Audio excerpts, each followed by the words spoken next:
ശ്രീ വടക്കുംനാഥ ക്ഷേത്രത്തിലെ ആനയൂട്ടിനായുള്ള ഒരുക്കങ്ങൾ അവസാന ഘട്ടത്തിൽ. ചൊവ്വാഴ്ച രാവിലെ 5 മണിക്ക് ക്ഷേത്രം തന്ത്രി പുലിയന്നൂർ ശങ്കരനാരായണൻ നമ്പൂതിരിയുടെ നേതൃത്വത്തിൽ മഹാഗണപതി ഹോമം ആരംഭിക്കും.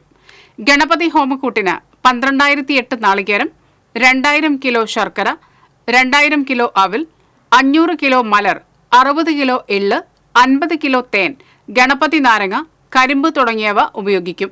തുടർന്ന് 6:45 ദീപാരാധന നടക്കും.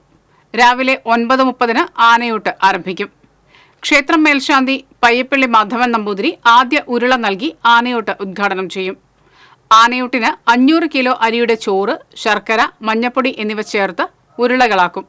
കൂടാതെ പൈനാപ്പിൾ, കക്കിരി, തണ്ണിമത്തൻ, പഴം തുടങ്ങി 8ഓളം പഴവർഗ്ഗങ്ങൾ കൂടി നൽകും.